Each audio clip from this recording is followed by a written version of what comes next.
அன்பியும் YouTube இல்லந்தோறும் இறைசாட்சி உள்ளந்தோறும் மகிழ்ச்சி. கத்தோலிக்க ஆங்கிலிக்கன் ஆயர்களின் ஒன்றிப்பு திட்டம் ஒன்றிணைந்து வளர்வோம் என்ற கிறிஸ்தவ ஒன்றிப்பு வார நிகழ்வில் 27 நாடுகளைச் சேர்ந்த 50க்கும் மேற்பட்ட கத்தோலிக்க மற்றும் ஆங்கிலிக்கன் ஆயர்கள் கலந்து கொள்கின்றனர். கிறிஸ்தவ ஒன்றிப்பை ஊக்குவிக்கும் நோக்கத்தில் 27 நாடுகளைச் சேர்ந்த 50 கத்தோலிக்க மற்றும் ஆங்கிலிக்கன் ஆயர்கள் உரோம் நகரிலும் காண்டர்பரியிலும் இடம்பெறும் நிகழ்வுகளில் கலந்து கொள்ளத் திட்டமிட்டுள்ளனர்.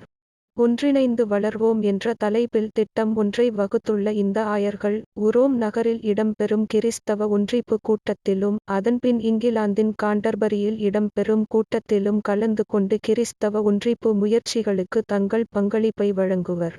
ஜனவரி மாதம் 22 முதல் 29 வரை என ஒரு வாரத்திற்கு திட்டமிடப்பட்டுள்ள இந்த ஒன்றிணைந்து வளர்வோம் என்ற கிறிஸ்தவ ஒன்றிப்பு வார நிகழ்வில் 27 நாடுகளைச் சேர்ந்த 50க்கும் மேற்பட்ட ஆயர்கள் கத்தோலிக்க மற்றும் ஆங்கிலிக்கன் திரு அவைகளிலிருந்து சரிவிகிதமாக கலந்து கொள்கின்றனர். இவர்கள் உரோம் நகரிலுள்ள புனித தலங்களை தரிசிப்பதுடன் 25ஆம் தேதி திருத்தூதர் பவுல் பசிலிக்காவில் இடம்பெறும் வழிபாட்டில் ஒரு கத்தோலிக்க ஆயர் மற்றும் ஆங்கிலிக்கன் ஆயர் என இருவராக திருத்தந்தை பிரான்சிஸ் மற்றும் ஆங்கிலிக்கன் பேராயர் ஜஸ்டின் வெல்பி ஆகியோரிடமிருந்து கிறிஸ்தவ ஒன்றிப்புக்கு சான்றாக விளங்க அனுப்பப்பட உள்ளனர். உரோம் நகரின் முக்கிய திருத்தலங்களை இந்த கத்தோலிக்க ஆங்கிலிக்கன் ஆயர் குழு சந்தித்தபின் இம்மாதம் 28ஆம் தேதி காண்டர்பரி பேராலயத்தில் இடம்பெறும் வழிபாட்டில் கலந்து கொள்ள உள்ளனர்.